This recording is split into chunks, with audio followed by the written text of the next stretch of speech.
Hello बच्चों, welcome to दक्षिणाज learning platform and this amazing session. और आज हम डिस्कस करने वाले हैं JEE advance 2007 chemistry paper 2। Paper 1 का डिस्कशन हम कर चुके हैं। हमने देखा कि 2007 का जो पेपर है आपका केमिस्ट्री का काफी आसान है। चलिए शुरू करते हैं। क्वेश्चन नंबर 23 आपको बोल रहे हैं consider a titration of potassium dichromate solution with acidified Mohr's salt solution. ठीक है, आपको पता होना चाहिए मोर्स सोल्ट क्या है। Using diphenylamine as indicator, the number of moles of Mohr's salt required per mole of dichromate is. तो है ना, डाइफिनाइलअमीन से हमें कुछ लेना देना नहीं है, तो हमें सिंपली ये पता होना चाहिए कि भाई आपका डाइक्रोमेट कहां से कहां जाएगा इस एसिडिक मीडियम में। और तो क्वेश्चन नंबर 23, तो आपका मोर्स सोल्ट होता है भाई आपका NH4 twice FeSO4 twice dot 6H2O। ये है आपका मोर्स सोल्ट। तो ये बोल रहे हैं मोर्स सोल्ट का और करवा रहे हैं Cr2O7 2 माइनस का रिएक्शन। ठीक है, एसिडिक मीडियम है। अगर ये रिएक्शन करवाएंगे तो पूछ रहे हैं कि भाई आपके डाइक्रोमेट के एक मोल के लिए कितने मोल ऑफ मोर्स सोल्ट आपके लगेंगे। तो यहाँ से क्या होगा, अगर आप देखो क्रोमियम यहाँ पे कितने में है, +6 में है। ठीक है, +6 में यहाँ से कहाँ जाएगा, क्रोमियम जाएगा +3 में। प्लस यहाँ पे क्या होगा, यहाँ पे अगर आप देखोगे आपका आयरन अभी +2 में है। ठीक है, आई होप आप ये निकाल सकते हो +2 में है, क्योंकि NH4 2 है, इस अमोनियम पे +1 होगा, +2 यहाँ से आया है ना, +2 आया तो इस कॉम्प्लेक्स पे होगा -2, और सल्फेट पे 1 पे -2 2 है तो -4। मैं क्या बोल रहा हूँ कि भाई आपका FeSO4 ट्वाइस है ना, इसके साथ क्या है, अगर आप देखो NH4 ट्वाइस है, NH4 +1 होता है, इस पे हुआ +2 तो इस पे आया -2। ठीक है, इस पे आया -2, और सल्फेट के आपके कितने, अगर आप देखो तो 2 हैं, एक सल्फेट पे होता है -2, तो Fe पे मान लिया x -4 इक्वल टू -2, तो x इक्वल टू कितना आ गया +2। तो आपका आयरन +2 में है, आपका आयरन +2 से ऑक्सीडाइज होकर कहाँ जाएगा, आयरन जाएगा +3 में। अब देखो यहाँ पे क्रोमियम आपका +6 से +3 आया, मतलब यहाँ पे कितने का चेंज है, 3 इलेक्ट्रॉन का चेंज है। ठीक है, तो यहाँ पे 3 का चेंज है, लेकिन Cr2 है तो 3 × 2 कितने का है, 6 का चेंज है। तो यहाँ पे आयरन +2 से +3, यहाँ पे कितने का चेंज है, 1 का चेंज है। तो बैलेंसिंग करोगे भाई, यहाँ 6 का चेंज है, यहाँ 1 का चेंज है, तो इसके कितने रिक्वायर्ड होंगे, 6 रिक्वायर्ड होंगे, राइट। तो आपका आंसर क्या हो जाएगा यहाँ पे 6। आसान सा क्वेश्चन है, कुछ यहाँ पे टफ नहीं था। अगला क्वेश्चन देखिए बच्चों, क्वेश्चन नंबर 24 आपका क्या है, कोऑर्डिनेशन कंपाउंड से है, मेटल कार्बोनिल्स की बात हो रही है, सिनर्जी बॉन्डिंग की। तो आपसे पूछ रहे हैं कि भाई 4 कंपाउंड दिए हैं, किस केस में आपका CO बॉन्ड ऑर्डर लोवेस्ट होगा। पहले बात करते हैं कि भाई सिनर्जी बॉन्डिंग में क्या होता है। हम कहते हैं यार एक आपका मेटल है, ठीक है, डी ब्लॉक का। हमने कहा कि भाई इसके मान लीजिए ये आपके फील्ड वाले ऑर्बिटल हैं, ठीक है, और आपका ये इसका जो फील्ड नहीं है वो इसका एम्प्टी ऑर्बिटल है। ये रहा आपका भाई ये कार्बोनिल रहा, कार्बोनिल में हमने कहा कुछ इस तरीके से, और ये है कार्बोनिल का फील्ड वाला ऑर्बिटल, और ये कार्बोनिल के क्या है, एंटी बॉन्डिंग। ये क्या है, इनके एंटी बॉन्डिंग है कार्बोनिल का।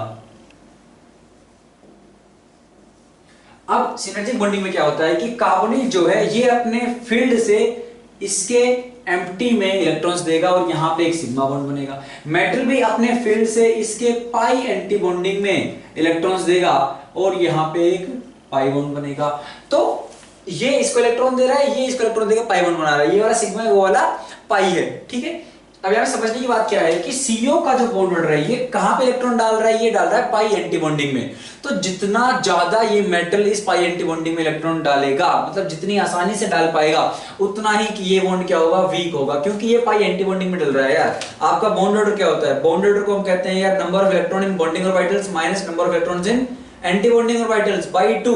अगर आप एंटी बॉन्डिंग में इलेक्ट्रॉन डालोगे तो आपका बॉन्ड ऑर्डर वीक होगा, मतलब इस बॉन्ड की स्ट्रेंथ क्या होगी, आपकी कम होने लगेगी। और अगर ऐसा है तो अब बात कहां पे आई कि ये कितनी आसानी से दे सकता है। ठीक है, तो ये अगर आप ऑप्शंस देखो तो आपको दिया गया है, क्या क्या दिया गया है, मैंगनीज CO6 प्लस, ये ऑप्शन ए है। ऑप्शन बी आपका है FeCO5। ऑप्शन सी आपका है क्रोमियम CO6, और ऑप्शन डी आपका है वेनेडियम CO6 माइनस। तो अगर आप देखो तो इस पे नेगेटिव चार्ज है, अब इस पे नेगेटिव चार्ज है, मतलब इसकी डेंसिटी क्या होगी, सबसे ज्यादा होगी। इस पे पॉजिटिव लग गया है तो ये तो बेकार हो गया। ठीक है, ये न्यूट्रल है, ये न्यूट्रल है, लेकिन ये क्या है, अगर आप देखो तो इस कॉम्प्लेक्स पे ही आपका क्या है, इस कॉम्प्लेक्स पे नेगेटिव चार्ज है, नेगेटिव चार्ज कॉम्प्लेक्स पे, मतलब ये इस मेटल की देने की टेंडेंसी क्या होगी, इस वेनेडियम माइनस की टेंडेंसी सबसे अच्छी होगी। और अगर ये इलेक्ट्रॉन्स देगा एंटी बॉन्डिंग में तो CO का जो बॉन्ड स्ट्रेंथ है वो कम होगा, बॉन्ड ऑर्डर गिरेगा। तो ऑप्शन नंबर डी उसमें होगा आपका CO का bond order lowest.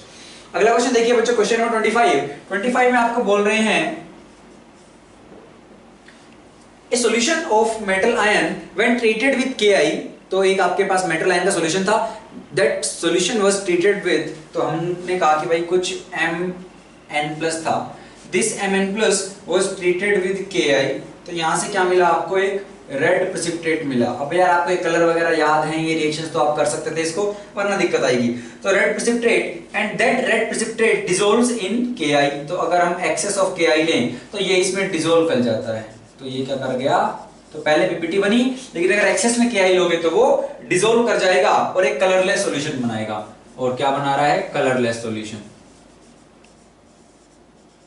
Very good. फिर क्या बोल रहे हैं, moreover the solution of metal ion on treatment with a solution of cobalt two thiocyanate, कि भाई अगर हम क्या करवा दें, इसकी रिएक्शन किससे करवा दें, अगर हम, तो यहां पे थोड़ा सा बच्चों अपने को मिटाना पड़ेगा, मिटा लेते हैं।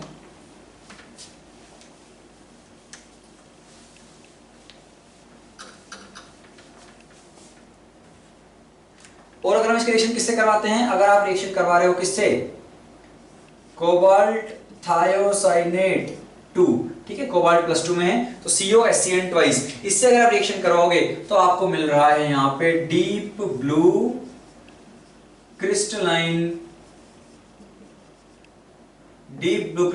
पीपीटी आपको यहां पे मिल रही है। आपको ऑप्शंस दिए गए हैं Pb2+,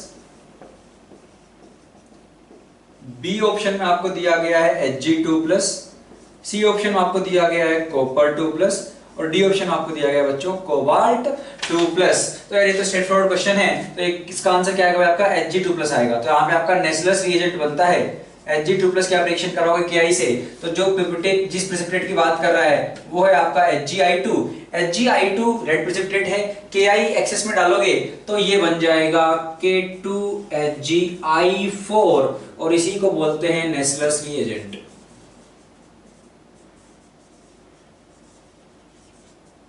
ठीक है, और अगर आप HgI2 में क्या है, अगर आप इसकी रिएक्शन करवाओगे किससे, CO कोबाल्ट 2 थायोसाइनेट से, तो यहाँ पे आपका बन जाएगा Hg, इसके साथ बना लेगा और HgHCN ट्वाइस, तो ये आपका बनेगा, ठीक है, मरकरी 2 थायोसाइनेट।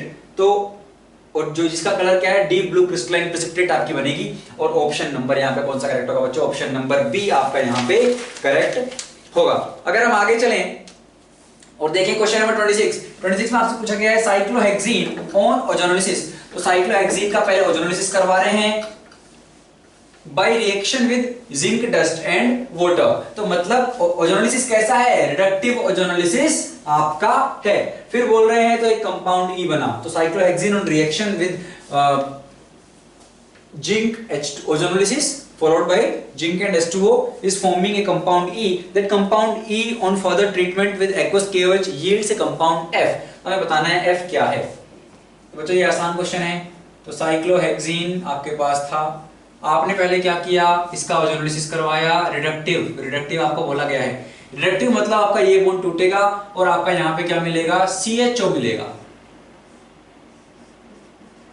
ना कि कार्बोक्सिलिक। अगर ये जिंक यहाँ पे ना होता, ये नेसेंट ऑक्सीजन को नहीं लेके जाता, तो अपना फर्दर ऑक्सीडेशन होता कार्बोक्सिलिक में, लेकिन ये एल्डिहाइड पे ही रुक जाएगा क्योंकि रिडक्टिव है। और अब अगर आप बेस में के साथ इसको हीट करेंगे तो ये आपकी सिंपली अल्डोल रिएक्शन है। आपको दिख रहा है यहाँ पे अल्फा हाइड्रोजन है, यहाँ पे अल्फा है, सिमेट्रिक है, तो कहीं से भी अल्फा हाइड्रोजन को निकाल के माइनस बनाइए, यहाँ पे अटैक करवाइए, तो क्या बनेगा, हमने कहा आपके पास एक है CHO और यहाँ पे OH माइनस H+ लेके जाएगा, अल्फा हाइड्रोजन को लेगा, माइनस बनेगा, this minus will attack on this particular carbon, your electrons will shift to this side. तो क्या बन गया, 1 2 3 4 5 मेंबर्ड रिंग।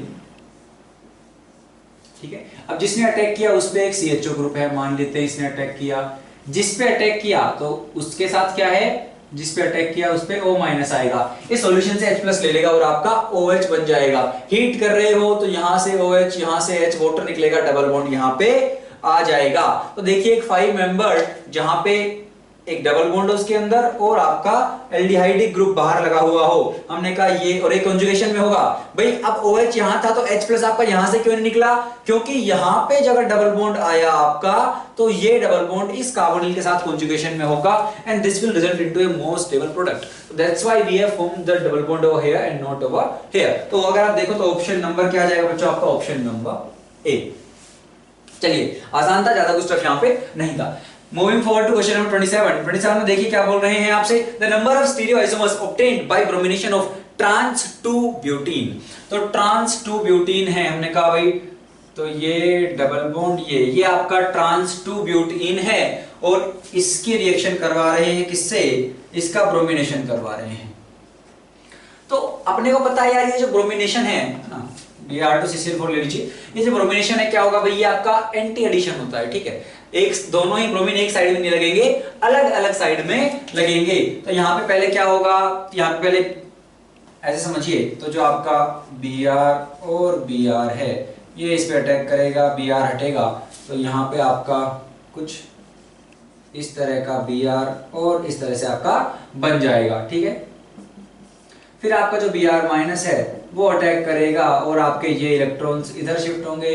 तो देखिए ये Br इधर से आया, ये Br इधर की तरफ लगा है। तो अगर आप यहां पे देखें तो अगर मैं कह रहा हूं कि भाई, तो आप ऐसे समझिए कि एक दोनों अलग अलग साइड में है, ये Br इधर है तो ये Br आपका इधर रहेगा। मतलब अगर एक मेरा नीचे है तो एक Br किधर रहेगा? आपका ऊपर की तरफ बच्चों रहेगा। और अगर आप देखें अगर ऐसा सिनारियो है तो मतलब एक क्या बचा है इसमें? एक आपका हाइड्रोजन बचा है। ये हाइड्रोजन अगर ऊपर की तरफ है तो दूसरा हाइड्रोजन क्या होगा? आपका नीचे की तरफ होगा। तो समझने की कोशिश करना कि भाई अगर हम इसको सेंटर माने, ठीक है, तो एक Br आपका ऊपर की तरफ है, एक Br नीचे की तरफ है, ठीक है। आपका इधर CH3 है, इधर CH3 है, तो इसके अबाउट मुझे क्या मिल रहा है? यहाँ पे मुझे सेंटर ऑफ सिमेट्री यहाँ पे मिल रही है। और अगर सेंटर ऑफ सिमेट्री मिल रही है मतलब ये मॉलिक्यूल क्या है? ये प्रोडक्ट क्या है बच्चों? ऑप्टिकली इनएक्टिव है। और एक ही में अगर इस तरह से मिरर इमेज मिल जाए तो ये क्या है? आपका मीजो कहलाएगा। मतलब ये प्लेन पोलराइज्ड लाइट को रोटेट नहीं करेगा, ऑप्टिकली इनएक्टिव है। और अगर मीजो है तो आपको केवल एक ही मिलेगा। अगर ये ब्यूटीन आपकी सिस रहती, अगर ये सिस रहती तो आपको POS COS नहीं मिलता, आपको दो प्रोडक्ट मिलते, दोनों एक दूसरे के इनांशियोमर्स वहां पे आपके होते, ठीक है। तो हमने कहा ये यार लेकिन क्योंकि ट्रांस है तो एंटी एडिशन है, ऑलरेडी ट्रांस था तो ट्रांस प्लस एंटी एडिशन आपको मीजो देता है। सिस प्लस एंटी कराते तो आपको क्या मिलता है? वहां पे रेसमिक मिक्सचर मिलता है ना। ऑप्टिकली दोनों इनांशियोमरिक होते, 50-50% बनते। तो आपका अगर हम ओवरऑल मिक्सचर देखें तो that would have been your racemic and again optically inactive. लेकिन वो क्या होता है? एक्सटर्नल कॉम्पेंसेशन की वजह से ऑप्टिकली इनएक्टिव होता। यहाँ पे एक ही कंपाउंड में दो अलग अलग सेंटर प्रेजेंट है, अलग अलग मतलब एक दूसरे के इनांशियोमर्स। अगर ये R है तो ये S है, तो इसलिए क्या है? ये जो आपकी प्लेन पोलराइज्ड लाइट है अगर एक क्लॉकवाइज घुमाएगा दूसरा एंटी क्लॉकवाइज, ओवरऑल अगर हम बात करें इफेक्टिवली आपकी लाइट क्या PPL, जिस मतलब उसमें कोई भी रोटेशन नहीं होगा, कोई डेविएशन नहीं होगा, उसी जिस एंगल पे आई थी उसी एंगल पे निकलेगी। तो आपकी PPL में कोई रोटेशन नहीं, मीजो कंपाउंड बनेगा केवल एक। ऑप्शन नंबर ए उसमें दिया है only one product will be obtained. बात करते हैं बच्चों अगले क्वेश्चन की, क्वेश्चन नंबर 28। 28 में अगर आप देखो तो आपको क्या बताना है? Among the following the least stable resonating structure is. तो आपको चार स्ट्रक्चर दिए गए हैं रेजोनेटिंग, हमें बताना है यार लीस्ट स्टेबल कौन सा है, ठीक है। तो अगर आप देखो ये चार स्ट्रक्चर्स आपको दिए गए हैं, इनमें क्या है भाई? नंबर ऑफ बॉन्ड्स वगैरह बराबर हैं। और आप देखो तो इनमें ऑक्टेट भी, ऑक्टेट सब में इनकम्प्लीट है, ठीक है भाई। पहले आप देखते हुए ऑक्टेट किसमें कंप्लीट है, तो आपने देखा सब में है ना, कार्बन का ऑक्टेट आपका इनकम्प्लीट है। अच्छा फिर हम क्या देखते हैं यार? अगर आप देखो तो सब में क्या है? नंबर ऑफ चार्जेस भी बराबर हैं, दो पॉजिटिव हैं दो नेगेटिव हैं ना। मॉलिक्यूल न्यूट्रल है लेकिन नंबर ऑफ चार्जेस की अगर हम बात करें पॉजिटिव नेगेटिव टोटल गिने तो आपके नंबर ऑफ चार्जेस भी चारों में क्या है? बराबर हैं। अच्छा फिर आप देखिए, लेकिन अगर आप ऑप्शन नंबर ए को देखोगे तो आप पाओगे ऑप्शन नंबर ए में क्या है? यहाँ पे डबल बॉन्ड, यहाँ पे कार्बन पे नेगेटिव है, यहाँ पे पॉजिटिव है और आपका यहाँ पे नाइट्रोजन है, डबल बॉन्ड O है, यहाँ पे प्लस है, यहाँ पे माइनस है। यहाँ पे देखिए क्या हो रहा है कि आपने सेम टाइप के चार्जेस क्या कर दिए हैं? पास पास रख दिए हैं। ये दोनों पॉजिटिव आपने पास पास रख दिए हैं, तो यहाँ पे क्या होगा भाई, यहाँ पे रिपल्शन होगा। सिमिलर चार्जेस को आप पास पास लाओगे तो आपका इलेक्ट्रॉनिक रिपल्शन होगा, जिसकी वजह से मॉलिक्यूल में क्या आएगी, यहाँ पे अनस्टेबिलिटी आएगी, ये स्टेबल नहीं होगा, ये अनस्टेबल होगा। सबसे ज्यादा बेकार रेजोनेटिंग फॉर्म लीस्ट स्टेबल यही है। बाकी आप देखोगे तो कहीं पे भी ऐसा केस नहीं है जहां पे आपने सिमिलर चार्जेस को पास पास में रखा है। तो सबसे अनस्टेबल कौन सा होगा, आपका ऑप्शन नंबर ए यहाँ पे हो जाएगा। चलिए आगे बढ़ते हैं बच्चों, देखते हैं क्वेश्चन नंबर 29। क्वेश्चन नंबर 29 आपका न्यूक्लियर केमिस्ट्री से है। क्या बोल रहे हैं, positron is emitted from sodium, जिसका एटॉमिक नंबर दे रखा है 11, mass number 23, the ratio of atomic mass and atomic number of the resulting nuclide is. तो आपको दिया गया है सोडियम, आपके पास है sodium, atomic number 11, mass number 23, और यहां से बोल रहे हैं पॉजिट्रॉन इमिशन हुआ। पॉजिट्रॉन इमिशन क्या होता है भाई, आपका उसमें एक प्रोटॉन आपका जाता है एक न्यूट्रॉन में, प्लस आपका एक पार्टिकल इमिट होगा जिसको हम बोलते हैं पॉजिट्रॉन। क्योंकि भाई न्यूट्रॉन के पास तो चार्ज तो है नहीं, तो चार्ज बैलेंस करने के लिए प्रोटॉन का जो एक चार्ज था वो हमने पॉजिट्रॉन से बैलेंस किया, ठीक है, इस तरीके से। तो हमने कहा यार अगर प्रोटॉन न्यूट्रॉन में गया तो मास नंबर तो सेम रहेगा, तो जो भी एक्स बने उसका मास नंबर सेम रहेगा, लेकिन क्योंकि पॉजिट्रॉन इमिट यहां पे हो रहा है, क्योंकि पॉजिट्रॉन इमिट हो रहा है, आपका चार्ज एक से कम हो जाएगा, तो यहां पे आएगा 10। और अगर आप रेशियो लोगे मास नंबर और एटॉमिक नंबर का, तो आपको कितना मिलेगा, 23/10, ऑप्शन नंबर सी। चलिए आसान क्वेश्चन था।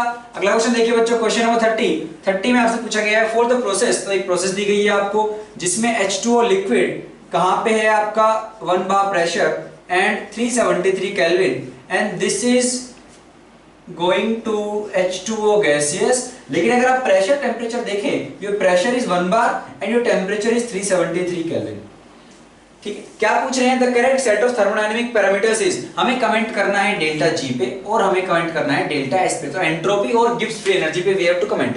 अगर आप देखें तो ऐसी सिचुएशन आपको कहां पे मिलती है कि यार आपका लिक्विड फेज से गैसियस फेज में जा रहा है पानी, और अगर आप देखो तो प्रेशर टेम्परेचर आपका सेम है, आपका टेम्परेचर इंक्रीज नहीं हो रहा है, मतलब टेम्परेचर जो हीट में दे रहा हूं वो कहां जा रही है फिर, तो मतलब आपका भाई जो लिक्विड के बीच में जो बॉन्ड्स है उनको हम क्या तोड़ रहे हैं, वेपर फेज में पहुंचा रहे हैं, लेकिन आपका टेम्परेचर क्या है अभी कांस्टेंट है, तो बॉइलिंग बेसिकली ये फिनोमेना है। तो यहां पे क्या हो रहा है भाई, अपना बॉइलिंग हो रही है।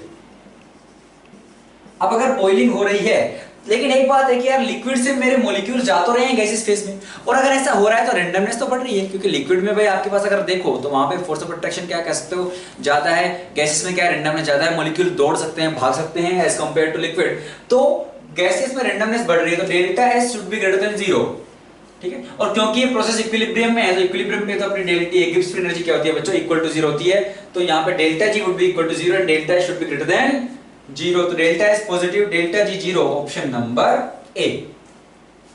अगला क्वेश्चन देखिए बच्चों, क्वेश्चन नंबर 31 में आपसे क्या बोल रहे हैं, a reaction Ag plus BH is going to products, ठीक है, when concentration of both reactants G and H are doubled, if we increase the concentration of G to let's say 2G and H to 2H, ठीक है, the rate of reaction concentration, the rate of reaction R2 is 8R1, your rate increases by 8 times. However, when concentration of G is doubled, keeping the concentration of H fixed, so this is condition 1, and condition 2 is if we increase the concentration of G to 2 times, and if we do not increase the concentration of H, we keep the concentration of H same, then your rate R3 is 2 times R1. So we have to comment on the overall order of the reaction. बहुत ही आसान है बच्चों, देखिए भाई rate इस reaction का क्या होगा, रेट हमने कहा कि rate would be equal to rate constant into concentration of G to the power A into concentration of H to the power B। अच्छा, और ओवरऑल ऑर्डर क्या होगा रिएक्शन का, अगर मैं बात करूं ओवरऑल ऑर्डर वो हो जाएगा आपका A प्लस B, ठीक है। तो मैंने कहा यार R2 क्या है, R2 इज 8 टाइम्स R1, ठीक है, और R2 क्या हो जाएगा K into 2G to the power A into 2H to the power B equals to 8 into K, और यहाँ पे 2G नहीं, पहले तो G ही था, G1 H1, G1 into H1 to the power A to the power B। ये तो हुआ सेट 1। सेट 2 में क्या था भाई, your R3 is equal to 2R1 and this is again K into 2G1 to the power A H1 to the power B is equal to K into 2 times लगा लेते हैं K into G1 to the power A H1 to the power B। हमने कहा कुछ ऐसा बनना चाहिए, ठीक है भाई, बना देंगे। अच्छा, अगर अब ऐसा है तो आप खुद देखिए यार, यहां पे क्या होगा भाई, आपका H1 to the power B ये तो कांस्टेंट है, इसका हमने कुछ किया नहीं है। अब अगर आपका तो K से K गया, ठीक है, यहाँ पे क्या आ गया, यहां से निकल के यहां से आपका आ गया that 2 to the power A into G1 to the power A is equal to 2 into G1 to the power A। G1 to the power A cancel हो गया, आपको A की वैल्यू मिल गई 1, ठीक है। सिमिलरली अगर आप इस इक्वेशन को सोल्व करोगे तो देखिए यहाँ पे क्या आ जाएगा भाई, K से K कैंसिल हो जाएगा, 2 to the power A यहां से आया प्लस B, ठीक है, और आपका G1 to the power A into G1 to the power B is equal to यहां से क्या आएगा आपका 8 into G1 to the power A into G1 to the power B, ये आपका कैंसिल हो जाएगा। तो A प्लस B कितना आ रहा है, 8 को लिख लीजिए 2 टू द पावर 3, तो यहां से पता लग गया A plus B is equal to 3। A की वैल्यू 1 है, B की वैल्यू आ गई आपकी 2, लेकिन आपको निकालना था ओवरऑल ऑर्डर, तो that is A plus B and A plus B is equal to 3, और 3 आप पाएंगे आपको मिलेगा ऑप्शन नंबर डी में। अगला क्वेश्चन देखिए बच्चों, क्वेश्चन नंबर 32। अब अपने क्या है, 4 असर्शन रीजनिंग वाले क्वेश्चन शुरू हो रहे हैं, जहां पे आपको 2 स्टेटमेंट दिए गए हैं। अगेन आपको पता है दोनों करेक्ट हैं, और अगर सेकंड फर्स्ट को करेक्टली एक्सप्लेन करता है then you have to tick option number A, otherwise B. If both are correct and second do not explain the statement number 1, then you have to correct tick the option number B। option number C, in case your second statement is incorrect and first is correct, and D if vice versa, I mean if the first is incorrect and second is correct। चलिए तो 32 में देखिए statement 1, alkali metal dissolves in liquid ammonia to give blue solutions. Okay, statement number 2, alkali metals in liquid ammonia give solvated species of the type MnH3n+। तो जो आपका metal ion है उसको सोल्वेट कर दिया इन्होंने अमोनिया से, ठीक है। अच्छा, तो भाई क्या होता है अगर हम देखें 32, अपने को पता है कि यार जैसे मान लीजिए अगर मैं वाटर की बात करता हूँ H2O, तो मैंने कहा यार यहाँ से मुझे क्या मिलता है H प्लस और OH माइनस, इसका मान लीजिए कुछ आयनाइजेशन कांस्टेंट K1 है। अगर आप अमोनिया की बात करोगे तो मैंने कहा यार यहाँ से अगर हम H प्लस देंगे तो NH2 minus plus H plus, इसका कुछ आयनाइजेशन कांस्टेंट K2 है। जो सेकंड वाला आयनाइजेशन कांस्टेंट K2 है वो क्या, that is very very less than K1, ठीक है। तो अब मान लीजिए अब अगर आप मेटल डिसॉल्व करते हो, मैंने क्या पहले वाले में कुछ मेटल डिसॉल्व किया, पानी के साथ अगर मेटल की रिएक्शन करवाई और एक अमोनिया के साथ करवाई।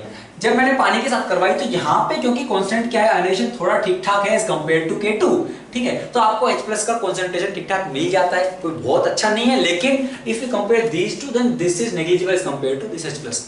तो हमने कहा यार मेटल जब रिएक्शन करेगा तो मेटल मान लीजिए आपके पास, हम सोडियम की बात कर लेते हैं, तो सोडियम से रिएक्शन करवाई, सोडियम गया आपका Na+ में और उसने एक इलेक्ट्रॉन दिया।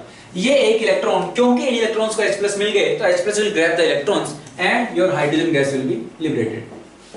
क्योंकि भाई आपकी क्या हो जाएगी यहाँ पे रिडक्शन, मतलब H+ जो था उसने इलेक्ट्रॉन लिया, रिडक्शन होगा तो हाइड्रोजन गैस लिबरेट होगी। लेकिन यहाँ पे क्योंकि उतना सफिशिएंट कंसंट्रेशन नहीं है H+ का, तो आपकी यहाँ पे हाइड्रोजन गैस नहीं निकलेगी। बाकायदा यहाँ पे क्या होता है, उन इलेक्ट्रॉन्स को H+ नहीं मिल पाते हैं और वो आपके सॉल्यूशन में पड़े रहते हैं। अब क्या होगा सॉल्यूशन में कि भाई ये आपका इलेक्ट्रॉन है, अब इस पे क्या है, इलेक्ट्रॉन नेगेटिव चार्ज है, तो आपका ये NH3 का ये वाला एंड, मतलब ये आपका नाइट्रोजन है, यहाँ पे लोन पेयर होगा HHH, क्योंकि भाई इस पे डेल्टा माइनस आएगा, इस पे डेल्टा प्लस आएगा, तो प्लस वाला एंड क्या है इसकी तरफ, इस तरीके से ये अमोनिया में सोल्वेट हो जाएगा इस तरीके से। सिमिलरली आपका जो मेटल आयन है वो भी क्या होगा, वो कुछ इस तरीके से सोल्वेट हो जाएगा। तो सोल्वेट तो दोनों होंगे, लेकिन कलर किसकी वजह से दिखता है, ये जो फ्री इलेक्ट्रॉन्स आपके पास है इनकी वजह से अगर आप बात करो तो ये सॉल्यूशन आपका क्या है, इलेक्ट्रिसिटी कंडक्ट भी करता है, कंडक्टिविटी शो करेगा, क्योंकि आपके पास फ्री इलेक्ट्रॉन्स हैं, और क्योंकि आपके पास इलेक्ट्रॉन्स फ्री हैं तो वो एनर्जी एब्जॉर्ब करेंगे, रिलीज करेंगे, तो उसकी वजह से क्या है, इनकी वजह से, है ना भाई, ये अपने क्या है,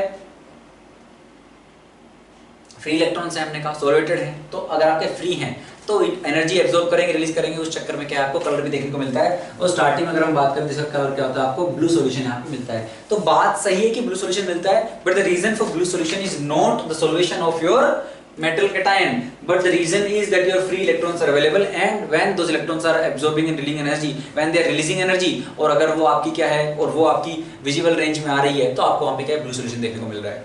अच्छा, तो हमने कहा कि यार statement 1, alkali metal dissolve in liquid ammonia to give blue solutions, इसमें आगे भी बात कर सकते हैं। मान लेकर हम सॉल्यूशन को थोड़ा हीट करते हैं, इसको हीट करेंगे तो H+ मिल जाएगा, तो आपको H2 गैस मिल जाती है, सॉल्यूशन का पैरामैग्नेटिक कैरेक्टर खत्म हो जाएगा। अगर हम कोई डी ब्लॉक एलिमेंट डाल देंगे तो क्या होगा, है ना, वो इसका कॉम्प्लेक्स बनाएगा, अगेन आपका H+ कंसंट्रेशन बढ़ेगा। तो वो सारी बातें कर सकते हैं। अगर हम मान लीजिए और कंसंट्रेशन बढ़ाते जाएं इसका तो क्या होगा, वो सारी बातें आपकी है। कैसे कैसे पैरामैग्नेटिक कैरेक्टर आपका कम होता है, फिर अगेन इंक्रीज होता है, सॉल्यूशन कलर का, है ना, the colour of solution also changes to brown. तो वो सारी बातें हम कर सकते हैं, लेकिन है ना, ये आपको अच्छे से पढ़ना है, इंपॉर्टेंट है। लेकिन अभी हम इस क्वेश्चन को सॉल्व करते हैं। तो स्टेटमेंट 1 है alkali metal dissolve in liquid ammonia to give blue solution. बात सही है। अल्कली मेटल से लिक्विड अमोनिया, लिक्विड अमोनिया का मतलब ये नहीं कि उसमें पानी है, लिक्विड अमोनिया का मतलब भाई वो प्योर अमोनिया, ध्यान रखना, कहीं पानी वानी मान लो आप। Statement number 2, liquid alkali metal से liquid ammonia give solvated species of the type MnH3। तो MnH3 प्लस, ठीक है, तो इस टाइप का आपका बन गया है, ये मेटल है, अमोनिया से सॉल्वेट हो गया है, सही है, ऐसा अपना हो रहा है। M equal to alkali metal, alkali metal है तो ये N की वैल्यू क्या हो जाएगी, यहाँ पे आपकी 1 हो जाएगी, ठीक है। तो हमने कहा यार सही बात है, दोनों सही है, लेकिन कलर का रीजन ये नहीं है, कलर का रीजन ये है। तो both are correct but second is not the correct explanation for first, option number B. अगला क्वेश्चन देखिए बच्चों, क्वेश्चन नंबर 33 में आपसे बोल रहे हैं glucose on reaction with Fehling solution gives a reddish brown precipitate. तो क्या होगा भाई, ग्लूकोज आपका जो है CHO, सेकंड पे OH राइट में, थर्ड पे OH लेफ्ट में, फोर्थ पे OH राइट में, फिफ्थ पे OH राइट में, and then CH2OH। Fehling solution क्या है आपका, क्या होता है भाई, आपका दो सॉल्यूशन होते हैं A and B। A is your CuSO4 and B is your sodium potassium tartrate. तो भाई सोडियम पोटेशियम OH, ये आपका sodium potassium tartrate solution number B। ये दोनों सॉल्यूशन मिलते हैं, ठीक है। तो यहाँ पे अगर आप देखो तो Cu2+ आपका क्या है, 2+ में है। ये क्या करेगा, इस एल्डिहाइड ग्रुप को, ये आपका फेलिंग सॉल्यूशन क्या करेगा, इसको C+O- इसको ऑक्सीडाइज कर देगा, बाकी चेन एज इट इज रहेगी। और कॉपर जो आपका +2 में था वो चला जाएगा +1 में और बनाएगा Cu2O, जो आपकी जो रेड कलर की पीपीटी है, ब्रिक रेड, जिसकी बात कर रहे हैं, रेडिश ब्राउन, वो आपका मिलेगा आपको। तो glucose gives reddish brown precipitate with Fehling solution, yes this statement is correct. लेकिन स्टेटमेंट नंबर 2 देखिए, reaction of glucose with Fehling solution gives CuO, no, copper +2 में था भाई, अगर ये ऑक्सीडाइज हुआ कोई तो रिड्यूस होगा, तो अगर कॉपर +2 में था that will reduce to +1, that will not remain in +2। तो CuO में तो +2 है ना भाई, तो ये गलत हो गया। एंड ग्लूकोनिक एसिड, हाँ यही होता है ग्लूकोनिक एसिड, जब हम ग्लूकोज की ब्रोमीन वाटर से रिएक्शन करवाते हैं तो अपना ये एल्डिहाइड ग्रुप ऑक्सीडाइज हो जाता है और अपना ऊपर COOH बनता है। अगर नाइट्रिक से कराते हैं तो आपको क्या मिल जाता है, तब आपका इधर भी COOH आएगा, इधर भी COOH आएगा, क्योंकि नाइट्रिक एसिड की अगर बात करें ऑक्सीडाइजिंग पावर कहीं ज्यादा है ब्रोमीन वाटर से। तो खैर मुद्दे की बात यही है कि आपको ग्लूकोनिक एसिड तो मिल रहा है, लेकिन क्या नहीं मिल रहा, CuO नहीं मिलेगा, Cu2 मिलेगा। Statement 1 is correct, statement 2 is false, and if 2 is false we have to tick the option number C। अगला क्वेश्चन देखिए बच्चों, statement number 1, molecules that are not superimposable on their mirror images are chiral. भाई ये बात तो सही है, ठीक है, हम कहते हैं कि भाई एनांशियोमर्स क्या है, भाई एक दूसरे के मिरर इमेज होते हैं, लेकिन वो एक दूसरे पे क्या है, सुपर इम्पोज नहीं होते। डायरेक्ट स्टीरियो एक दूसरे की मिरर इमेज ही नहीं होते। तो जो मिरर इमेज हो लेकिन सुपर इम्पोज ना हो पाए, वो है आपके एनांशियोमर्स। तो वो मॉलिक्यूल कायरल भी होते हैं, और कायरल की एकमात्र डेफिनेशन यही है कि भाई वो एक दूसरे पे सुपर, वो क्या है, उनकी मिरर इमेज उन पे सुपर इम्पोजेबल नहीं होनी चाहिए। फिर हमने कुछ फंडे देखे भाई कि यार अगर मान लीजिए आपके पास POS COS है, प्लेनोसिमेट्री सेंटोसिमेट्री अगर मॉलिक्यूल में प्रेजेंट है तो आप बोल सकते हो वो ऑप्टिकली नेगेटिव होगा, उसकी मिरर इमेज उस पे सुपर इम्पोजेबल होगी। अच्छा, लेकिन फिर हम बोलते हैं कि यार सुपर इम्पोजेबल होगी, लेकिन हमने कहा कि यार हम कार्बन को लेके आते हैं, चारों वैलेंसीज अलग हो, कायरल सेंटर हो, तो हम बोलते हैं अगर कायरल सेंटर प्रेजेंट है तो दैट इज ऑप्टिकली एक्टिव, है ना। केवल एक कायरल सेंटर की बात कर रहा हूं, दो हो गए तो फिर आपका मीजो विजो भी आ सकता है, मैं उसकी बात नहीं कर रहा हूं। लेकिन फिर हम जब एंड ऑफ द स्टीरियोकेमिस्ट्री में हम पढ़ते हैं क्या जरूरी है कायरल सेंटर का होना कायरल मॉलिक्यूल के लिए। कायरल मॉलिक्यूल मतलब अलग है, कायरल सेंटर होना अलग बात है, ये आप अच्छे से जानते हो। तो क्या कायरल सेंटर का होना जरूरी है कायरल मॉलिक्यूल के लिए? हमने कहा नहीं। अगर आपको याद हो अच्छे से तो हम बात कर रहे हैं क्वेश्चन नंबर 34 की। तो हम पढ़ते हैं कि यार जैसे आपके अलीन्स हैं, ठीक है, अलीन में क्या होता है भाई, आपका ऐसे आपके क्या है, लगातार दो इस तरीके से क्या डबल बॉन्ड है, और आपका मान लीजिए इधर I है, इधर F है, इधर Cl है, इधर आपका Br है। तो ये इसमें क्या है, अगर आप बात करो तो इसमें आप प्लेनर सिमेट्री, सेंटर सिमेट्री नहीं ढूंढ पाओगे। यहाँ पे आपको कोई कायरल सेंटर भी नहीं मिल रहा है ना, कोई ऐसा कार्बन तो यहाँ पे है नहीं जिसके क्या चार अलग अलग ग्रुप हो, तो कायरल सेंटर तो आपके पास नहीं है। लेकिन क्योंकि इसमें कोई प्लेनर सिमेट्री, सेंटर सिमेट्री नहीं है, and that is the sufficient and necessary condition, है ना। इफ आपको मिल जाती है कि मान लो पीएस मिल गई कहीं पे, तो वो मॉलिक्यूल आपका ऑप्टिकली एक्टिव नहीं हो सकता। तो कायरल मॉलिक्यूल के लिए आपकी पीओएस सीओएस जरूरी है, कायरल सेंटर का होना जरूरी नहीं है। जैसे ये एग्जांपल ले लीजिए, या फिर आपकी जो बाइफिनाइल रिंग होती हैं जो ऑर्थो सब्स्टिट्यूटेड होती हैं, ये ले लीजिए, मान लीजिए यहाँ पे NO2, यहाँ पे COOH, यहाँ पे COOH, यहाँ पे NO2, तो ये एक प्लेन में रह नहीं पाएंगे। यहाँ पे इतना हिंड्रेंस होगा कि इनका प्लेन क्या है बच्चों, अलग अलग हो जाएगा, ये ऐसे नहीं रह पाएंगे, एक को ऐसे मुड़ना पड़ेगा, जिसकी वजह से आप इसमें पीओएस सीओएस नहीं ढूंढ पाओगे। और अगर ऐसा होगा तो ये भी ऑप्टिकली एक्टिव होगी। अब कहने को तो इसमें भी कायरल सेंटर नहीं है ना। तो चलिए, तो इसलिए आपका क्या है, जो स्टेटमेंट 2 है वो गलत है। All chiral molecules have chiral centres, no, this is not necessary. Statement 2 is false, statement 1 is correct. तो option number C yet again. Okay, अगला क्वेश्चन देखते हैं बच्चों, क्वेश्चन नंबर 35। 35 सेज, 35 क्या बोल रहा है कि भाई band gap in germanium is small. तो आपके भाई अपने को पता है, अगर मान लीजिए मेटल है तो आपका जो कंडक्शन बैंड है और जो वैलेंस बैंड है वो दोनों ओवरलैप करते हैं, इसलिए क्या है वो इलेक्ट्रिसिटी का अच्छा कंडक्टर होता है। फिर हम आते हैं भाई अपने किन पे, भाई ये मेटल्स के लिए है, ठीक है। नॉन मेटल्स में क्या होगा, आपका जो वैलेंस बैंड और कंडक्शन बैंड होगा उनमें बहुत ज्यादा गैप होगा, है ना। हीट वीट दोगे तब भी इलेक्ट्रॉन्स यहां से यहां जंप नहीं कर पाते हैं, जिसकी वजह से क्या है, ये आपके इंसुलेटर्स होते हैं जनरली। और फिर आपके आते हैं बीच वाले, जिनमें जो ये गैप है कंडक्शन बैंड वैलेंस बैंड का, वो क्या है, स्मॉल रहता है। अगर आप थोड़ा हीट वीट करोगे तो क्या है, वो कंडक्टिविटी शो करने लग जाते हैं, और on increasing temperature the conductivity keeps on increasing, है ना। अब यहां पे हम क्या बोलते हैं, तो जर्मेनियम आपका इसी कैटेगरी में आता है भाई, ठीक है। अच्छा, तो हम कहते हैं जर्मेनियम आपका इस कैटेगरी में, जहां पे आपका वैलेंस बैंड और कंडक्शन बैंड का डिफरेंस क्या है, ज्यादा नहीं है, तो ये गैप आपका स्मॉल है। तो ये बात तो इन्होंने क्या है, सही कर दी। तो पहला सही है। दूसरा पढ़िए स्टेटमेंट नंबर 2। स्टेटमेंट नंबर 2 में क्या बोल रहे हैं, हाँ, and this gap between conduction band is valence band. So this is your valence band, जहां पे आपके वैलेंस इलेक्ट्रॉन्स हैं, valence band, and this is your conduction band. कि भाई इलेक्ट्रॉन्स अगर कंडक्शन बैंड में पहुंच गए, मतलब वो क्या कराएगा, इलेक्ट्रिसिटी कंडक्ट करने लग जाएगा, ठीक है। तो आपके जो मेटलोइड्स होते हैं,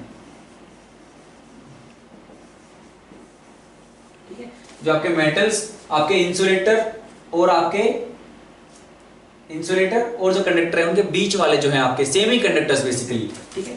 आपके जो सेमी कंडक्टर्स हैं जैसे जर्मेनियम है, उनमें ये आपको देखने को मिलेगा। Statement 2 is correct, statement 1 is correct. Statement 2, the energy spread of each germanium atomic energy level is infinitesimally small. क्या मतलब है इसका, यार देखिए, जैसे मान लीजिए हमने पढ़ा है कि मान लीजिए भाई ये आपका न्यूक्लियस है, तो अगर आप बात करो कि भाई सब जो आपकी शेल्स होती हैं, मान लीजिए ये n=1, फिर आपके n=2, 3, 4, तो आपका जो कंटिन्यूसली ये जो गैप है शेल्स के बीच का, जो ये एनर्जी गैप है, this gap keeps on decreasing, right. आपका डिक्रीज होता है, आप फॉर्मूले से भी निकाल सकते हो, जो आपका होता है -13.6 z²/n²। आप इस फॉर्मूले से भी निकाल सकते हो, और आप देखोगे कि भाई ये आपका गैप क्या है, कंटिन्यूसली डिक्रीज करता है। सिमिलरली क्या है, जब आप डाउन द ग्रुप जाते हो, ठीक है, मान लीजिए मैं फ्लोरीन वाले में जा रहा हूं और मैं आयोडीन तक जा रहा हूं, जब आप डाउन द ग्रुप जाते हो तब भी क्या है आपका, अगर हम बात करें आपके जो सबशेल्स हैं, आपके जो मॉलिक्यूलर ऑर्बिटल्स हैं, उनके बीच का एनर्जी गैप भी क्या है आपका कम होता रहता है। डाउन द ग्रुप जाओगे तो वो एनर्जी गैप आपका बहुत कम हो जाएगा। इसीलिए क्या है, अगर आप देखोगे तो एक जेई ने क्वेश्चन पूछा था जहां पे क्या है F2Cl2 Br2I2, इनके क्या कलर्स में बताना था कि यार इनके कलर्स की intensity keeps on increasing, why, तो वो आपका क्योंकि वो मॉलिक्यूलर ऑर्बिटल्स के बीच का गैप कम हो जाता है, तो वो ट्रांजिशन जो है इलेक्ट्रॉन्स का फास्ट होने लगता है, जिसकी वजह से क्या है आपकी intensity of colour increases, right. तो सिमिलर लॉजिक है कि भाई अगर हम बात करें जर्मेनियम की, अब मैं बात करूं मान लीजिए कार्बन, सिलिकॉन, जर्मेनियम, तो अगर मैं इसकी कंपैरिजन बात करूं तो यहां पे अगर मैं जा रहा हूं तो क्या हो जाएगा, वो गैप आपका कम हो जाएगा, कम रहेगा, इनफिनिटेसिमली स्मॉल बोल सकते हो, ठीक है। तो उस तरीके से ये स्टेटमेंट भी सही है, लेकिन इस वाले गैप का और इधर इनका कोई कनेक्शन नहीं है। तो अगर हम बात करें कि 1 और 2 का कनेक्शन है, तो जी नहीं, है ना, कनेक्शन नहीं है, लेकिन दोनों स्टेटमेंट अपनी अपनी जगह सही हैं। तो कौन सा आएगा भाई ऐसी कंडीशन में, ऑप्शन नंबर बी। आगे बढ़ते हैं बच्चों और देखते हैं अपना पहला पैराग्राफ टाइप क्वेश्चन। ठीक है, इसमें 3 क्वेश्चन है इस पैराग्राफ पे बेस्ड। तो देखते हैं क्वेश्चन नंबर 1 देखिए 36। तो आपको बेसिकली इन्होंने क्या है, रिडक्शन पोटेंशियल दे दिया गया है, I2 से I माइनस जाने का 0.54 है, Cl2 से Cl माइनस का इतना है, Fe3 प्लस का इतना है, Fe2 प्लस में जाने का, Mn3 प्लस का Mn2 प्लस में इतना है। ऑक्सीजन अगर रिड्यूस होता है O2 माइनस में 0 से अगर -2 में जाता है तो 1.23 है।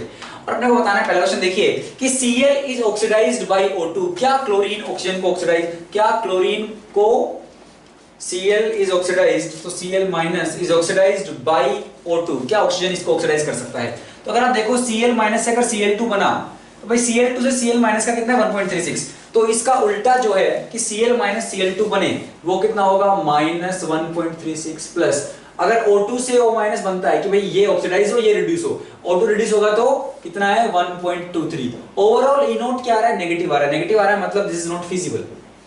दूसरा देखिए Fe2 plus is oxidised by iodide. तो अगर आयोडाइड I2 बनता है, सॉरी ऑक्सीडाइज्ड बाय I2, तो iodine can oxidise your Fe2 plus. तो अगर Fe2 प्लस को ऑक्सीडाइज करेंगे तो कितना आएगा भाई आपका 3 प्लस है 2 प्लस का 0.77, तो 2 प्लस से 3 प्लस का कितना हो जाएगा -0.77 प्लस अगर आयोडीन खुद रिड्यूस होगा तो प्लस 5.54। ये भी नेगेटिव आ रहा है, ये भी फिजिबल नहीं है। और E0 should be greater than 0 if you want the reaction to move in the forward direction, then E0 for that particular reaction should come out to be greater than 0।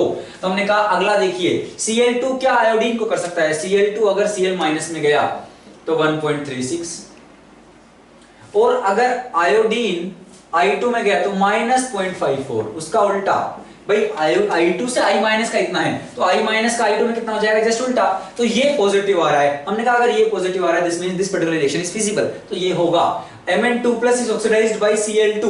Cl2 अगर oxidise करेगा Mn2 plus को तो Mn2 plus जाएगा 3 plus में means -1.5 और Cl2 जाएगा Cl minus में means -1.36। तो ये कितना आ रहा है, अरे भाई Cl2 जाएगा उसमें, सॉरी ये प्लस है तो ये भी कितना हो जाएगा भाई आपका माइनस में ही आएगा बच्चों, ये भी फिजिबल नहीं है। तो केवल एक फिजिबल है option number C, that your Cl2 can oxidise I minus. अगला क्वेश्चन देखिए बच्चों, क्वेश्चन नंबर 37 में बोल रहे हैं while Fe3+ is stable in acidic medium but Mn3+ is unstable in acidic medium, why? तो भाई Fe3+ क्या है, स्टेबल है, लेकिन Mn3+ अनस्टेबल है। Mn3+ अनस्टेबल मतलब क्या हो रहा होगा, देखिए कि Mn3+ जाएगा Mn2+ में, खुद होगा रिड्यूस होगा मतलब +1.5 और क्या करेगा वो H2O को कर देगा वो ऑक्सीडाइज O2 में, कितना आ जाएगा -1.23। देखिए E0 आ रहा है पॉजिटिव कि भाई Mn3+ क्यों अनस्टेबल है एसिडिक मीडियम में, because Mn3+ will reduce to Mn2+ and it will oxidise water to O2। तो +1.5 -1.23 पॉजिटिव आ रहा है, it means this is possible और इसलिए Mn3+ क्या है, अनस्टेबल है। तो अब बाकी ऑप्शंस देखिए, O2 ऑक्सीडाइजेस Mn2+ to 3+ कुछ भी लिख रखा है, O2 ऑक्सीडाइजेस कुछ भी लिख रखा है ना, Fe3+ oxidises Fe3+ oxidises H2O to O2। Fe3+ oxidise नहीं कर सकता ना यार, Fe3+ अगर Fe2+ में गया तो उसका आ रहा है 0.77 पॉजिटिव में और H2O को अगर O2 बनाना है तो -1.23। दिस इज नॉट पॉसिबल, इसीलिए तो ये क्या है, स्टेबल है, ऐसा होगा ही नहीं। Mn वाले में हो रहा है तो ऑप्शन नंबर डी आपका आ जाएगा। चलिए अगला क्वेश्चन देखिए बच्चों, क्वेश्चन नंबर 38 में आपसे बोल रहे हैं सोडियम फ्यूजन एक्सट्रैक्ट। तो ये आपका जो वो है ना कौन सा एलिमेंटल डिटेक्शन वाला जो है ऑर्गेनिक केमिस्ट्री में आता है एनसीईआरटी में, उस पे बेस्ड क्वेश्चन है। Sodium fusion extract obtained from aniline on treatment with iron sulfate and H2SO4 in presence of air produces a Prussian blue precipitate. The blue color is due to the formation of। तो भाई अगर आपके organic compound में हमने sodium fusion extract बनाया, ठीक है, अगर आपके ऑर्गेनिक कंपाउंड में क्या था, एनिलीन है मतलब नाइट्रोजन भी है और कार्बन तो रहेगा ही, ऑर्गेनिक कंपाउंड है, एनिलीन है तो ये क्या बना लेता है भाई आपका सोडियम फ्यूजन एक्सट्रैक्ट के साथ NaCN, ठीक है, आपके सब आयंस में बदल जाते हैं तो NaCN बनाएगा। फिर बोल रहे हैं ये इस सोडियम फ्यूजन एक्सट्रैक्ट की एनिलीन की हमने किससे रिएक्शन करवाई, आयरन सल्फेट से, तो FeSO4 से रिएक्शन करवाई H2SO4 की प्रेजेंस में। यहाँ पे क्या होगा, आपका बन जाएगा Na4FeCN6, आपका ये बन जाता है जिसको आप बोल सकते हो सोडियम हेक्सासाइनोफेरेट ट्वाइस, ठीक है भाई। इस पे +4 आएगा, कॉम्प्लेक्स पे -4, साइनाइड पे -6 + 6 बनेगा तो इस पे आएगा आयरन पे 2। तो तो आप देखिए यहाँ पे आपका क्या है, कॉम्प्लेक्स बन गया है सोडियम हेक्सासाइनोफेरेट। अब क्या होगा, यहाँ के बाद आपका क्या होता है कि भाई हमने क्या कहा, ये चाहते हैं कि एक प्रुशियन ब्लू कलर का आपको बच्चों क्या मिले, प्रेसिपिटेट हमें मिल रहा है। तो पूछ रहे कि वो प्रेसिपिटेट आपका किसकी प्रेजेंस में है। तो यहाँ पे आपका कुछ Fe2+ जो Fe3+ में ऑक्सीडाइज होगा, उसकी वजह से क्या होगा, फिर ये Fe3+ और ये कॉम्प्लेक्स दोनों मिलके क्या बना लेंगे, वही इस कॉम्प्लेक्स पे -4 चार्ज है, इस पे +3 है, तो Fe जो +3 वाला है उसके साथ लग जाएगा 4, और जो ये FeCN6 वाला है इसके साथ लग जाएगा बच्चों कितना, 3। तो Fe4 FeCN6 थ्राइस, इसको बोलते हैं फेरीफेरोसाइनाइड, फेरीफेरोसाइनाइड, और इसकी वजह से आपको क्या है, प्रुशियन ब्लू कलर देखने को मिलता है। ठीक है, तो यहाँ पे आपकी ऑक्सीजन होती है ना, तो उसकी प्रेजेंस में क्या होगा, आपका जो Fe2+ है थोड़ा वो Fe3+ में चला जाएगा, फिर वो Fe3+ और ये मिलके आपका ये कॉम्प्लेक्स बना है, जिसकी वजह से आपका क्या है, ब्लू कलर यहाँ पे आ रहा है। तो अगर हम बात करें तो ये कॉम्प्लेक्स आपको मिलना चाहिए बच्चों, Fe4 FeCN6 thrice, Fe4 FeCN6 thrice, option number ए। बच्चों अगला कॉम्प्रिहेंशन देखिए, अगला कॉम्प्रिहेंशन आपका ऑर्गेनिक केमिस्ट्री से है। क्या बोला गया है, ये आपका राइमोटाइमन रिएक्शन पे है। तो बोल रहे हैं the Reimer Tiemann reaction introduces an aldehyde group on the aromatic ring of phenol. तो फिनोल के रिंग पे एक एल्डिहाइड ग्रुप की क्या है, एंट्री करवा देती है, बिल्कुल सही बात है। Ortho to the hydroxyl group, क्योंकि वहां पे हाइड्रोजन बॉन्डिंग होती है, तो ऑर्थो आपका मेजर प्रोडक्ट वहां पे होगा। ठीक है, this reaction involves electrophilic aromatic substitution. ठीक है, this is a general method for the synthesis of substituted salicyl aldehyde as depicted below। तो उन्होंने क्या है, थोड़ा बहुत कुछ करके दिखा दिया है आपको।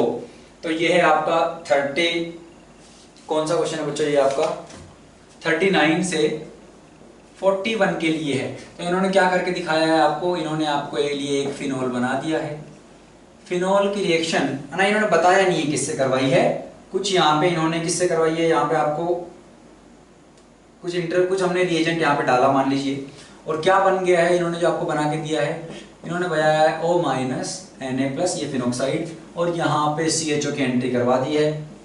यहाँ पे CH3 ग्रुप था, ये इन्होंने CH3 ग्रुप ऑलरेडी लगा रखा है, अच्छी बात है, कोई नहीं। और फिर बोल रहे हैं अगर आप एक्वस HCl डाल दोगे तो भाई आपको क्या मिल जाएगा,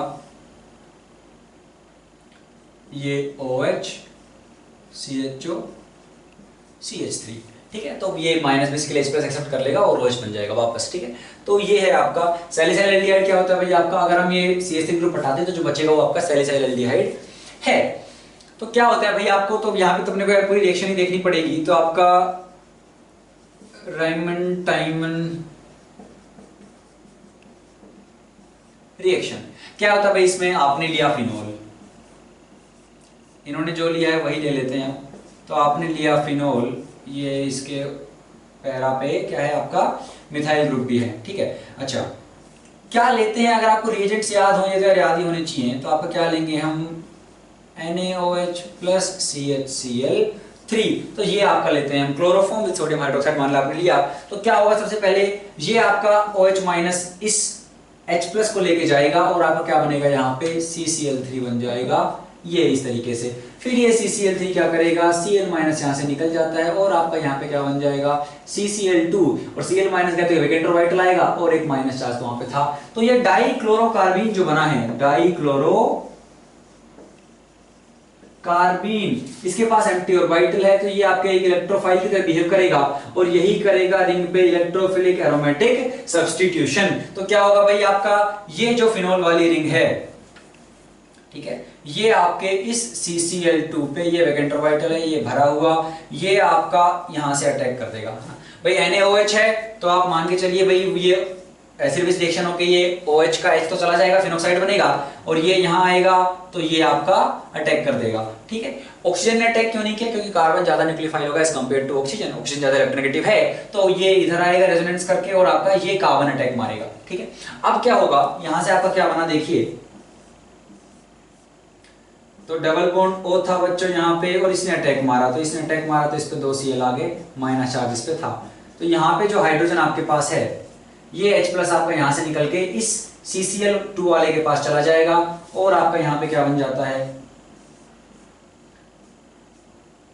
कुछ इस तरीके से नहीं था, इस तरीके से था, CH3 double bond O C और H प्लस यहाँ से गया तो यहाँ पे आएगा माइनस, और आपके 2 Cl यहाँ पे थे और H प्लस वो इसने एक्सेप्ट कर लिया माइनस वाले ने, तो ये H यहाँ माइनस आया तो क्या फायदा हुआ उसका, ये वापस जाएगा, ये वापस जाएगा। तो यहाँ पे अगर आप देखो तो आपकी रिंग की एरोमेटिसिटी वापस आ गई है बच्चों। तो यहाँ पे आपकी रिंग की एरोमेटिसिटी वापस आ गई है, यहाँ पे आ गया है CHCl2, यहाँ पे आ गया है OH। तो अब एक सवाल आपके मन में उठ सकता है, बिल्कुल उठना चाहिए कि भाई ये इलेक्ट्रोफाइल जो है, जैसे आपने ऑर्थो से अटैक करवाया, हम पैरा पोजीशन पे भी अटैक करवा सकते थे, हमने कहा बिल्कुल करवा सकते हो, ठीक है, लेकिन वो आपका माइनर प्रोडक्ट होगा। जेई एक बार कॉम्प्रिहेंशन में पूछ भी चुकी है ना, अच्छा शायद यही कॉम्प्रिहेंशन है, ओके। तो क्या होगा कि ये पैरा पोजीशन जो है कि यहाँ पे वो H नहीं है, जैसे हमने यहाँ पे जो H प्लस निकाल के माइनस बना के वापस रिंग की जो एरोमेटिसिटी हमने पाई है वो आप उस केस में नहीं पा पाओगे, ठीक है। वैसे अगर मान लीजिए आपके पास ये CH3 ग्रुप नहीं होता, केवल आपके पास फिनोल होता, और अगर आप उसकी रिएक्शन करवाओगे NaOH प्लस क्लोरोफॉर्म से, तो आपको ऑर्थो पे ये फॉर्माइल ग्रुप और पैरा पे दोनों मिलते हैं, लेकिन ऑर्थो वाला बीइंग मेजर, क्यों? क्योंकि वहां पे CHO और OH के बीच में क्या है, जो हाइड्रोजन बॉन्डिंग आपकी होगी intramolecular hydrogen bonding, that will again stabilise your product further, ठीक है। तो हमने कहा ऐसा कुछ बन जाएगा आपका ये प्रोडक्ट। अब क्या है, आप OH माइनस से 2 बार इस पे अटैक करवाइए, Cl को लिविंग ग्रुप बना के भगाइए, तो आप पाओगे कि आपके जो फिनोल है ना, ये अभी तो वापस आएगा तो ये O माइनस ही रहेगा, वैसे बाद में एक्वस HCl दे रखा है तो वो OH बन जाएगा, अलग बात है। तो हमने कहा एक H था, है ना, 2 Cl जो है OH ने अटैक मारा, दोनों Cl भगेंगे, अब 2 OH आ गए तो वाटर निकालिए, एक कार्बन में 2 OH अनस्टेबल हैं, तो डबल बॉन्ड O बन जाएगा कुल मिला के यहाँ पे, है ना। तो ये आ गया आपका भाई ऑर्थो पे फॉर्माइल ग्रुप। अब हम ऑप्शंस पढ़ते हैं क्या क्या दिए गए हैं। बात ये है, मैंने फोन इसलिए यूज किया क्योंकि ये जो आपके पास मेरे पास जो पेपर है इसमें वो कॉम्प्रिहेंशन बेसिकली मिसिंग है, क्वेश्चंस है लेकिन वो ऊपर वाला पार्ट नहीं था। चलिए, तो 39 क्या बोल रहा है, which one of the following reagents is used in the above reaction. तो भाई कौन यूज किया हमने, NaOH एंड CHCl3, और ये आप पाएंगे बच्चों ऑप्शन नंबर सी में। तो 39 में क्या आ गया, सी। 40 में क्या बोल रहे हैं, the electrophile in this reaction is, हमने बात की dichlorocarbene CCl2, option number C. 41 the structure of the intermediate I is, I क्या है इंटरमीडिएट, अच्छा यहाँ पे इन्होंने कुछ इंटरमीडिएट बनाया है, ठीक है। अच्छा तो वो इंटरमीडिएट क्या रहा होगा भाई, देखिए इन्होंने जो ऑप्शंस दिए हैं उसमें आपको ये CHCl2 वाला एक ऑप्शन दिख रहा है ना, तो ये आपके पास एक इंटरमीडिएट बना है, बाकी एक CCl3 दे रखा है, बकवास ऑप्शन, बाकी ये CH2Cl, ऐसा कहां से आएगा यार, और CH2OH, यहाँ पे 2H तो कभी आए ही नहीं बेचारे के पास, तो CHCl2 वाला ऑप्शन। और बच्चों ये ऑप्शन नंबर बी में आपको दे रखा है, तो जिस इंटरमीडिएट की बात कर रहे हैं वो है ये इंटरमीडिएट। इंटरमीडिएट एक ऐसी चीज है, एक ऐसा बीच में आपके पास बना है कि उसके बाद फर्दर आपको क्या मिला है, प्रोडक्ट फाइनली मिला है, लेकिन बीच में जो बना है वो है आपका इंटरमीडिएट, राइट। तो आपका जो सबस्ट्रेट था स्टार्टिंग में, वहां से आप चले चले चले चले, बीच में ये मिला, फिर आपके OH माइनस ने दोबारा अटैक किया, वाटर ने अटैक किया, और आपको फाइनली क्या मिल गया, वहां पे डबल बॉन्ड मिल गया। तो ये आपका इंटरमीडिएट है बच्चों, और ऑप्शन नंबर बी में आपको ये देखने को मिलेगा। तो 41 में आ गया बी। तो काफी आसान था, नोट्स में आपको कराया जाता है ये प्रोसेस, तो वेरी सिंपल ये हो गया है। अब अपने बचते हैं बच्चों 3 मैट्रिक्स मैच यहाँ पे बचते हैं, बाकी सब हम यहाँ पे डिस्कस कर चुके हैं। आगे बढ़ते हैं बच्चों, देखते हैं अपना matrix match 1, that is question number 42, और ये अपना इनऑर्गेनिक केमिस्ट्री से है, क्या बोल रहे हैं देखते हैं भाई। अपना पहले यहाँ पे कॉलम 1 में कुछ रिएक्शंस हैं, एक इन्होंने कंप्लीट करके दे दी है, बेसिकली बता दिया भाई क्या हो रहा है, superoxide going to oxygen and आपका पेरोक्साइड, और बाकियों में इन्होंने नहीं बोला है। बाकियों में क्या है, अपने को बस रिएक्टेंट साइड दे दिया, प्रोडक्ट अपने को बनाने हैं। और कॉलम 2 में पूछ रहे हैं भाई रेडॉक्स रिएक्शन है यानी डिस्प्रोपोर्शनेशन है यानी dimeric bridged tetrahedral metal ion है यानी one of the product is trigonal planar. तो ये सब अपने को देखना है। चलिए, तो पहले रिएक्शंस आनी चाहिए तभी आप कर पाओगे। तो पहला देखिए O2 minus going to O2 and O2 2 इसको तो ठीक है दे दिया है। बाकी देखते हैं CrFO2 क्रोमेट एसिडिक मीडियम में बच्चों क्या करेगा आपका, क्रोमेट अगर एसिडिक मीडियम में करवाओगे तो आपका यहाँ पे डाइक्रोमेट बन जाएगा Cr2O7 2 और अगर आप Cr2O7 2 का स्ट्रक्चर देखेंगे तो CrO Cr double bond O double bond O O double bond O double bond O O-, तो एक डाइमरिक स्ट्रक्चर है यहाँ पे, ठीक है। अच्छा, क्योंकि 2 यूनिट्स आपकी तरह से जुड़ी हुई हैं। चलिए, लेकिन देखिए क्रोमियम यहाँ भी +6 में था, यहाँ भी +6 में है तो यहाँ पे कोई रिडॉक्स विडॉक्स नहीं हुआ है। अगर आप एसिडिक मीडियम लोगे क्रोमेट के साथ डाइक्रोमेट बनेगा, अगर आप बेसिक मीडियम ले लोगे डाइक्रोमेट के साथ तो वापस से क्रोमेट आपका क्या है यहाँ पे बन जाएगा। तो Cr272- बेसिक मीडियम में वापस कहां चला जाएगा, Cr4 में। तो यहाँ पे कुछ रिडॉक्स विडॉक्स नहीं हो रहा है, कहीं आप रिडॉक्स डिस्प्रोपोर्शनेशन मारने लगो। ऑक्सीडेशन नंबर आपका क्रोमियम का सेम ही है, ऑक्सीजन -2 में था, -2 में अब भी है। तो केवल डायमरिक स्ट्रक्चर वाली बात आई है। तो इसमें जो आएगा है ना, और ट्रायगोनल प्लेनर स्ट्रक्चर तो यहाँ पे किसी का नहीं है, तो डायमरिक ब्रिज्ड टेट्राहेड्रल है। हाँ, ये इसके अबाउट ज्योमेट्री है वो टेट्राहेड्रल है। तो हमने कहा भाई S आपका सॉरी PQR, तो इसमें तो केवल आपका R आएगा।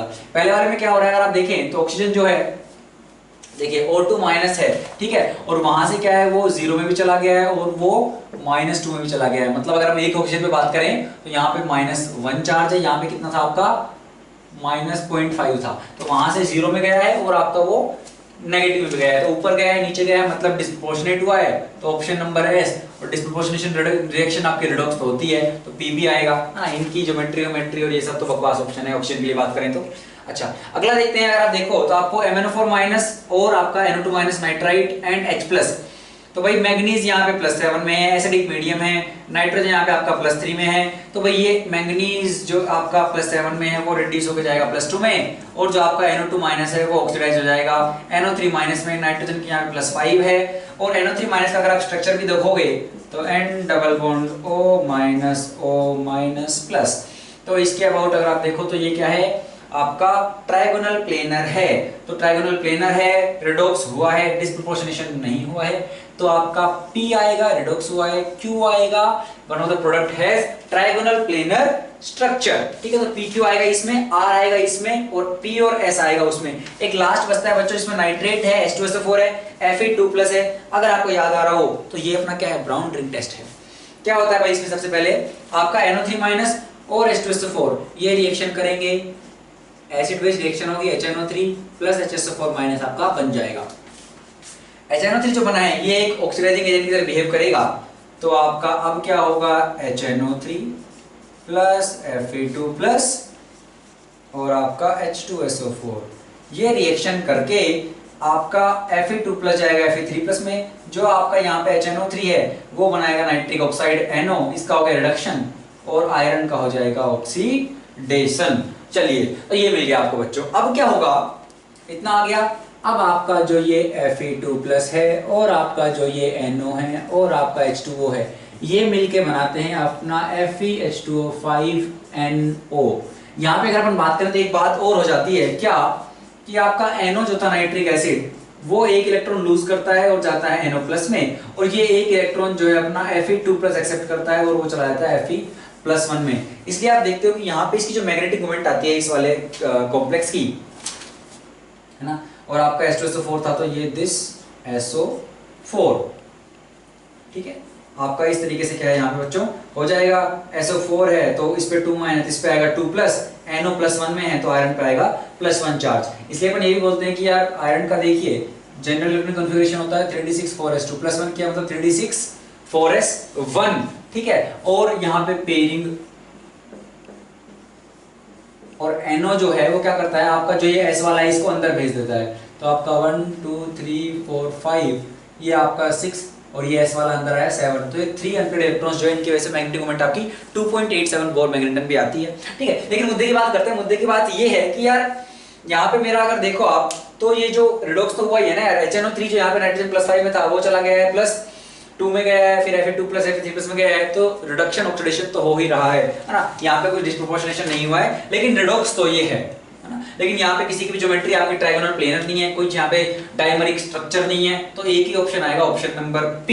तो यहाँ पे क्या है अपना ये वाला मैट्रिक्स मैच खत्म होता है। चलिए अगला देखिए 43 में कॉलम 1 में ऑर्गेनिक केमिस्ट्री से आपको 4 जैसे आपको क्या कुछ मॉलिक्यूल दिए गए हैं, कुछ कंपाउंड दिए गए हैं। जैसे पहला आपका क्या है बेंजल्डिहाइड है, दूसरा आपका क्या है प्रोपाइन है, और तीसरा आपका साइनाइड है, चौथा आपका आयोडाइड है। अब क्या बोल रहे हैं, और कॉलम 2 में आपको दिया गया है कि भाई ये आपका क्या क्या टेस्ट देंगे, क्या ये 2,4-DNP के साथ टेस्ट देंगे, क्या ये AgNO3 के साथ अमोनिकल AgNO3 के साथ प्रेसिपिटेट देंगे, क्या ये एक न्यूक्लियोफाइल है, या फिर ये will this species take part in cyanohydrin formation or not। अच्छा भाई साइनोहाइड्रिन फॉर्मेशन में पार्ट कौन लेता है, ये आप कर सकते हो ना, एल्डिहाइड वगैरह आपके कीटोन्स वगैरह, क्योंकि वहाँ पे क्या इलेक्ट्रोफिलिक सेंटर है, साइनाइड आएगा, अटैक मारेगा, इलेक्ट्रॉन डेंसिटी ऑक्सीजन पे शिफ्ट होगी, वो OH एक्सेप्ट कर लेगा, तो एक OH लगा है, एक CN लगा है, तो साइनोहाइड्रिन। अच्छा अब देखिए, अगर मैं पहले से शुरू करूं कि भाई पहला है आपका क्या, बेंजल्डिहाइड। बेंजल्डिहाइड क्या ये 2,4-DNP टेस्ट देगा? हमने कहा बिल्कुल देगा। क्या होता है 2,4-DNP टेस्ट? 2,4-डाइनाइट्रोफिनाइल हाइड्रोजीन, मतलब ये रही 2, ये रही 4-डाइनाइट्रोफिनाइल हाइड्रोजीन NH2 ये रहा, ये है अपना बेंजल्डिहाइड। क्या है? ये रहा, है ना, और यहां पे CHO, तो ये N और यहां से वाटर निकलेगा, यहां से डबल बॉन्ड N के थ्रू ये जुड़ जाएंगे, तो क्या बनेगा आपका? कुल मिला के एक प्रेसिपिटेट मिलेगा, है ना। लेकिन आपसे पूछा है रिएक्शन करेगा या नहीं? रिएक्शन तो कर जाएगा भाई, एल्डिहाइड है तो रिएक्शन तो कर जाएगा। NO2 यहाँ पे N के साथ N डबल बॉन्ड C के साथ ये लो, कुछ ऐसा बन जाएगा। तो this will take part in 2,4-DNP, तो भाई ये P तो इसमें आएगा। अमोनिकल AgNO3 के साथ अगर हम बात करें क्या है प्रेसिपिटेट देगा, तो हमने कहा यार आपका अमोनिकल AgNO3 में क्या है, Ag आपका जो +1 में है वो आपका क्या है, एल्डिहाइड्स के साथ उनको ऑक्सीडाइज करता है, एल्डिहाइड्स को खुद रिड्यूस होता है, इसको सिलोमेर टेस्ट भी बोलते हैं। तो Ag आपका क्या है, यहाँ पे प्रेसिपिटेट हो जाता है, Ag आपका 0 में चला जाएगा, तो Ag का प्रेसिपिटेट आपको यहाँ पे मिलेगा। तो अगर आप बात करो तो क्या होगा भाई, Q भी आएगा, क्योंकि आपका Ag जो है वो इसको, अब एरोमेटिक एल्डिहाइड्स को आपके फेलिन, बेनेडिक्ट, शिफ्ट बेस ये सब ऑक्सीडाइज नहीं कर पाते हैं, वो केवल एलिफेटिक एल्डिहाइड्स को कर पाते हैं। लेकिन हम बात कर रहे हैं टोलन की, टोलेंस टेस्ट आपका क्या है, वो उनकी कंपैरिजन में थोड़ा अच्छा ऑक्सीडाइजिंग एजेंट है, तो वो एरोमेटिक एल्डिहाइड्स को भी ऑक्सीडाइज करता है, तो आपका Q ऑप्शन में बच्चों इसमें आएगा। क्या ये एक न्यूक्लियोफाइल है? हमने कहा नहीं यार ना, बल्कि CHO ग्रुप की वजह से क्या है, ये बेंजीन जो थोड़ा बहुत था उसकी भी क्या है, इलेक्ट्रॉन डेंसिटी इसने खींच ली है, और ये एक इलेक्ट्रोफिलिक सेंटर यहाँ पे मुझे दिख रहा है CHO पे, है ना, न्यूक्लियोफाइल इसको नहीं बोलेंगे। वैसे ही बेंजीन क्या है, बहुत ही मतलब वीक टाइप का न्यूक्लियोफाइल है, उसको भी अपन कंसिडर नहीं करते, ठीक है। इन्वॉल्व इन साइनोहाइड्रिन, हमने कहा बिल्कुल यार, यहाँ पे आपके पास एक कार्बोनिल सेंटर है, कार्बोनिल सेंटर है तो क्या होगा, बात कर लेते हैं बच्चों। जैसे मान लीजिए ये रहा CHO, साइनोहाइड्रिन, ये CN- आया, अटैक करेगा, इलेक्ट्रॉन इधर शिफ्ट होंगे, क्या बन जाएगा आपका अल्टीमेटली, यहाँ पे C पे OH रहेगा, H रहेगा, और आपका यहाँ पे ये रहा साइनोहाइड्रिन। साइनोहाइड्रिन फॉर्मेशन में भी भाग लेगा, तो P, Q and S।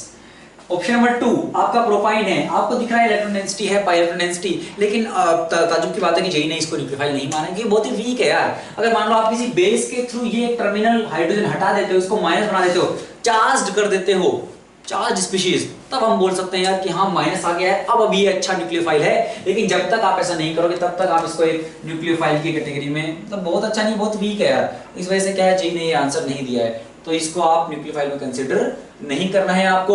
उसके अलावा अगर हम बात करें क्या ये पीपीटी देगा AgNO3 के साथ, हमने कहा yes, terminal alkyne on reaction with Tollens reagent they give white precipitate, तो आपका क्या होगा यहाँ पे C single bond C triple bond C minus Ag, ये प्रेसिपिटेट आपको मिलेगा। और प्रेसिपिटेट अगर मिलेगा तो B में क्या आएगा, Q आ जाएगा। 2,4-DNP कोई लेना देना नहीं है, न्यूक्लियोफाइल नहीं है, साइनोहाइड्रिन फॉर्मेशन नहीं है, only Q। Cyanide CN- cyanohydrin formation में तो भाग लेगा ही, यही तो अटैक करता है, न्यूक्लियोफाइल भी है, चार्ज्ड है तो न्यूक्लियोफाइल है। R AgNO3 के साथ अगर आप बात करो, AgN के साथ बात करोगे तो PPT AgN के साथ ये AgCN बना सकता है, ठीक है। और अगर AgCN बना लेगा तो आप बोल सकते हो कि भाई ये क्या दे रहा है आपका, यहाँ पे PPT दे देगा, तो Q भी आपका आएगा, CN है, Ag प्लस है, AgCN बनेगा। 2,4-DNP से कोई लेना देना नहीं है, I माइनस न्यूक्लियोफाइल है तो क्या आएगा आपका, R ऑप्शन आएगा। AgNO3 के साथ AgI PPT बनाएगा तो Q भी आएगा, और 2,4-DNP से कोई लेना देना नहीं है, तो A में आएगा PQS, B में आएगा ओनली Q, C में आएगा QRS, D में आएगा R एंड Q। तो ये मैट्रिक्स मैच भी आपका यहाँ पे खत्म होता है। अब चलते हैं अपने लास्ट क्वेश्चन की तरफ, क्वेश्चन नंबर 44 जो अपना फिजिकल केमिस्ट्री से है, मैट्रिक्स मैच। और ये थोड़ा रटने वाला हो गया है, क्योंकि इसमें उन्होंने क्या है, जो आपके ब्रेविस लेटिस होते हैं, है ना, जो आप क्रिस्टल सिस्टम है वहां से क्वेश्चन उठा लिए हैं। ऑर्थोरोम्बिक, रोम्बोहेड्रल क्या होता है, इसमें क्या होता है, क्यूबिक, FCC कौन है जो चारों दिखाता है, जो आपका FCC में एग्जिस्ट करता है, simple, cubic, and centred, BCC कौन है ऐसा, तो ये सारे क्वेश्चन पूछ लिए हैं। तो इसलिए क्या ये थोड़ा रटने वाला है। तो टेबल बनाएंगे अपन एक कि भाई आपके ये 7 क्रिस्टल सिस्टम है, टोटल 14 ब्रेविस लैटिस आपके बन सकते हैं। तो कौन सा क्रिस्टल सिस्टम कौन कौन से लैटिस में एग्जिस्ट कर सकता है वो हम देखेंगे, ठीक है। तो ये सारी बातें हम करेंगे। तो बच्चों देखिए अपना लास्ट क्वेश्चन जो है 44th, इसमें कॉलम 1 में जैसे आपको दिया गया भाई simple cubic and face centred cubic, B में ऑप्शन में है आपके पास cubic and rhombohedral, cubic and tetragonal, hexagonal and monoclinic. अगर हम देखें कॉलम 2 में आपके पास क्या क्या है, तो आपको बोला गया जो 3 साइड्स होंगी। तो बेसिकली क्या होगा, जैसे मान लीजिए भाई आपके पास, मैं अगर सिंपल क्यूबिक की बात करूं तो क्या होगा सिंपल क्यूबिक में भाई आपकी इस तरह से एक क्यूब होगी, ठीक है। तो इसमें साइड्स हैं 3, ये ए रहा, ये बी रही, ये सी रही, ठीक है। तो भाई ए बी सी इक्वल हैं या नहीं, उस टाइप के कुछ ऑप्शंस हैं, ठीक है। अल्फा बीटा गामा क्या है आपके, फिर ए और बी के बीच का एंगल, बी और सी के बीच का एंगल, ए और सी के बीच का एंगल, ये सब आपके क्या है अल्फा बीटा गामा है, ठीक है।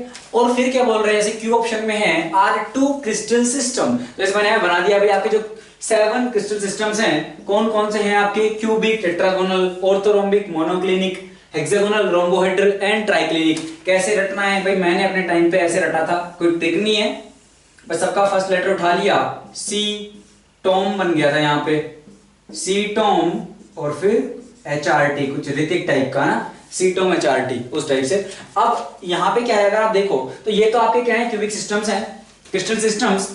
आपके साइड एंड एंगल में रिलेशन ये है कि अगर क्यूबिक है तो अल्फा ए बी सी तीनों एंगल, तीनों साइड्स इक्वल होंगी, और जो अल्फा बीटा गामा है तीनों इक्वल भी होंगे एंड तीनों के तीनों 90 के इक्वल होंगे। बाकियों के हम अभी डिराइव मतलब देखेंगे कैसे कैसे वेरी करते हैं।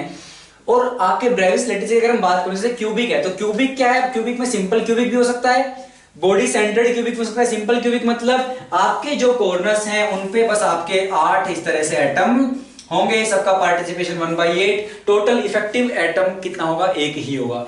बॉडी सेंटर्ड में ये तो होगा ही, बॉडी में एक आ जाएगा तो इफेक्टिवली 2 एटम आपके बॉडी एक यूनिट सेल के अंदर होंगे। अगर हम FCC की बात करें तो आपका बॉडी के बीच में नहीं होगा, तो आपका इस तरह से कॉर्नर्स पे होगा और एजेस के बीच में होगा। तो एजेस के बीच में है पार्टिसिपेशन हाफ, 6 एजेस, तो 3 प्लस 1 आपका जो सेंटर पे लगा है, सॉरी 1 आपका जो कॉर्नर्स पे लगा है, 1/8 इंटू 8 पार्टिसिपेशन, कुल मिला के 4, वो सब नहीं पूछा है, बस ऐसे एक्सप्लेन कर रहा हूं। तो ब्रेविस लैटिस इस तरह से आपके हैं। तो हमने कहा जैसे क्यूबिक आपका तीनों हो सकते हैं, सिंपल क्यूबिक, BCC और FCC। एक ही केवल आपके पास ऐसा है जो 4 में पाया जाता है। तो ऑर्थोरोम्बिक वाला आपका सिंपल क्यूबिक भी हो सकता है, BCC भी हो सकता है, FCC भी हो सकता है, फिर एंड सेंटर्ड भी हो सकता है। एंड सेंटर्ड मतलब आपका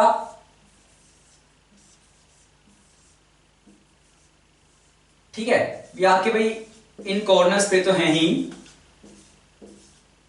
ठीक है, और आपके ये 2 फेसेस के इस तरह से बीच में है, केवल 2 इस तरह से, ठीक है, इस तरीके से। तो ये है आपका एंड सेंटर्ड। तो आपका मोनोक्लिनिक है, सिंपल क्यूबिक एंड सेंटर्ड होता है, बाकी लास्ट के तीनों सिंपल क्यूबिक ही होते हैं। अच्छा, ये वाला थोड़ा कंफ्यूजन रहता है कि इनको ये तो रट लेंगे, ये भी ठीक है रट लेंगे एक बार के लिए, लास्ट के 3 सिंपल क्यूबिक हैं, ये वाला 3 है, ऑर्थोरोम्बिक में 4 हैं, फिर बीच में जो बचे उनमें इस तरीके से रटा जाएगा, कोई दिक्कत नहीं है। लेकिन ये कैसे रटें, देखो यार क्यूबिक सबको पता है, तीनों साइड इक्वल, जैसे एक क्यूबिकल कमरा है तो तीनों साइड इक्वल होंगी, और आपके जो एंगल्स हैं साइड के बीच में वो सब भी इक्वल होंगे, 90 के इक्वल होंगे। अब आप क्या करिए, सबने ऐसे लिख लिए हैं तो अब काटते जाइए। पहले करेंगे भाई A equal to B equal to C था, तो टेट्रागोनल में आपका एक यहां पे क्रॉस मार दीजिए कि A और B इक्वल है, लेकिन B और C या A और C इक्वल नहीं है ना, इसमें कोई चेंज नहीं रहेगा, सेम टू सेम। फिर यहाँ पे कट तो लग ही चुका था, अब यहाँ पे कट भी लगा दीजिए, तो साइड्स एक भी इक्वल नहीं, लेकिन एंगल सारे इक्वल है और 90 के इक्वल हैं ऑर्थोरोम्बिक में। Very good. ट्राइक्लिनिक जो लास्ट है अपने को पता है उसमें कुछ भी इक्वल नहीं है, सब क्रॉस मार दो, ना साइड एंगल इक्वल है, ना एंगल इक्वल है, 90 भी नहीं है, इस तरीके से है, ठीक है।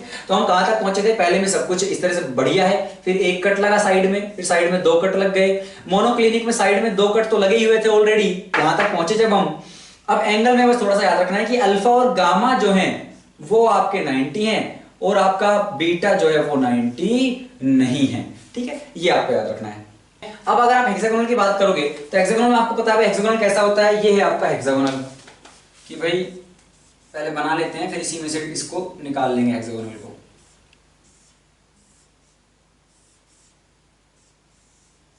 ठीक है, तो इसमें अगर हम बात करें, ये सेंटर है तो आपका ये इस तरीके से होगा, तो ये एक जो इस तरीके से निकल के आ रही है, ये है ना, इसको आप ले आइए नीचे, तो आपका ये है आपके हेक्सागोनल की एक। तो ये 2 साइड्स तो इक्वल हैं, लेकिन ये तीसरी इक्वल नहीं है ना, 2 एंगल तो 90 हैं, लेकिन ये सॉरी ये एंगल तो 120 है, लेकिन ये और इसका जो तो ए का सी के साथ जो बना है और बी का सी के साथ जो बना है वो 90 है, लेकिन ए और बी के बीच में जो एंगल है वो आपका 120 यहाँ पे है। तो हमने कहा कि यार इसमें क्या दिक्कत है हेक्सागोनल में कि ए और बी इक्वल है लेकिन सी के साथ इक्वल नहीं है, अल्फा बीटा 90 है लेकिन गामा आपका 120 है। ठीक है, तो यहां तक तो कोई दिक्कत आपको आनी नहीं चाहिए। ठीक है, हेक्सागोनल आप समझ रहे हो ना, इसका 1/3 है, मतलब 3 बनेंगे ऐसी इसमें, एक यहाँ पे फिर एक यहाँ पे, तो इस तरीके से 3 प्रिमिटिव यूनिट्स बनेंगी इसमें। तो हमने कहा a equal to B not equal to C and alpha equal to beta equal to 90 but gamma is equal to 120। एक बचता है रोम्बोहेड्रल, बस अब आपको केवल ये याद करना है रोम्बोहेड्रल में क्या है आपका a equal to B equal to C है, अल्फा बीटा गामा जो है बराबर तो है लेकिन वो 90 के इक्वल आपका नहीं है, बस। तो ये है हो गया आपका रोम्बोहेड्रल, बाकी आपको इसमें कुछ याद नहीं रखना है। ठीक है, बाकी आप इस तरीके से प्रोसीड कर सकते थे। और हमने बात किया कि ट्राइक्लिनिक में तो कुछ भी इक्वल नहीं है। अब देखते हैं सिंपल क्यूबिक एंड एफसीसी। तो हमने कहा यार ये क्या है आपके क्रिस्टल सिस्टम है और ये आपके क्या है ब्रेविस लैटिस है। टोटल कितने ब्रेविस लैटिस हो गए भाई, 3 2 5 है ना भाई।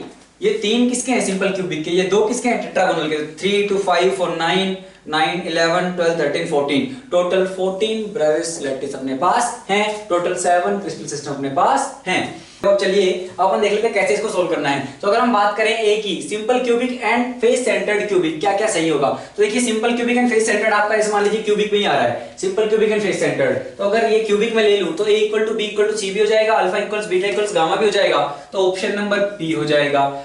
R2 क्रिस्टल सिस्टम, हमने कहा नहीं ये क्रिस्टल सिस्टम नहीं है, R2 ब्रेविस लैटिसेस, ठीक है, that belong to the same crystal system, तो ये गलत है, they are not 2 crystal system. Have only 2 crystallographic angles, only 2 नहीं है भाई, जो 90 है, जैसे यहाँ पे अगर बात करूं तो तीनों 90 हैं, तो ये गलत हो गया है। Belong to the same crystal system, हाँ ये बात सही है, तो ऐसा जाएगा, है ना। तो आप यहाँ पे बात करोगे तो जैसे क्यूबिक में आ रहे हैं, यहाँ पे बात करोगे तो ऑर्थोरोम्बिक में आ रहे हैं, तो सेम क्रिस्टल सिस्टम में ये आ रहे हैं। अगर हम बात करें बी की, तो क्यूबिक एंड रोम्बोहेड्रल, अब बात कर रहे हैं क्यूबिक एंड रोम्बोहेड्रल, तो ये दोनों क्या है भाई, ये 2 क्रिस्टल सिस्टम है, तो क्यू तो इसमें आएगा।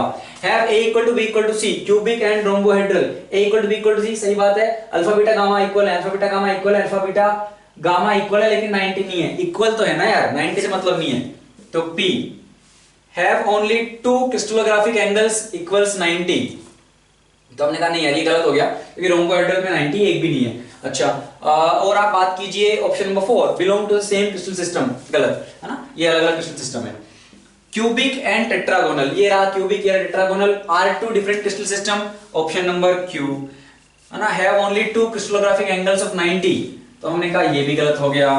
Belong to the same crystal system, ये तो गलत है ही। a equal to b equal to c, alpha beta gamma 90, a equal to b equal to c यहाँ पे नहीं है, है ना, टेट्रागोनल में तो केवल क्यू आएगा। हेक्सागोनल एंड मोनोक्लिनिक, हेक्सागोनल कहां पे है, ये रहा, and monoclinic 2 different crystal system, तो क्यू आ गया।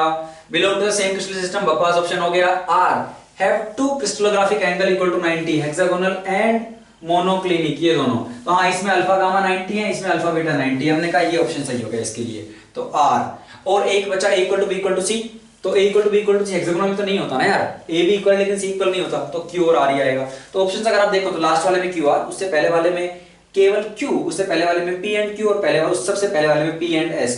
तो आप इसको सोल्व कर सकते थे बकायदा, ये कुछ लोग जो है छोड़ देते हैं, सोचते हैं इंपॉर्टेंट नहीं है और जे एडवांस तो कभी नहीं पूछेगा, लेकिन जे एडवांस है ना आपको शॉक देते रहता है, तो 2008 में ऐसा कुछ किया है उन्होंने, तो इसकी ट्रिक हमने लेकिन देख ली, सी टोम HRT, और यहाँ पे सब बराबर, फिर एक साइड कटी, फिर 2 साइड कटी, 2 साइड कट चुकी थी, फिर एक एंगल कट गया 90 से, है ना। फिर हेक्सागोनल आपको पता होता है, ट्राइक्लिनिक में कुछ बराबर नहीं है, एक रखना है, रोम्बोहेड्रल साइड सारी इक्वल है, एंगल सारे इक्वल है, लेकिन 90 का एंगल एक भी नहीं है। इसी के साथ बच्चों हमारा इस 2007 का पेपर 2 का डिस्कशन समाप्त होता है। आई होप आप लोगों को मजा आया होगा। इसके बाद अब हम केवल 2006 का डिस्कशन हो करेंगे, उससे पहले फिर अपने सब्जेक्टिव स्टार्ट हो जाते हैं, तो देखते हैं क्या करना है उनका, लेकिन 2006 तो हम डिस्कस करेंगे ही। चलिए, आई होप आप लोगों के लिए बेनिफिशियल रहेगा, और पेपर आसान था बच्चों, और बेस्ट ऑफ लक को जेईई एडवांस जो आपका पेपर है अभी। तो चलिए बच्चों, पढ़ते रहिए, मुस्कुराते रहिए, बाय।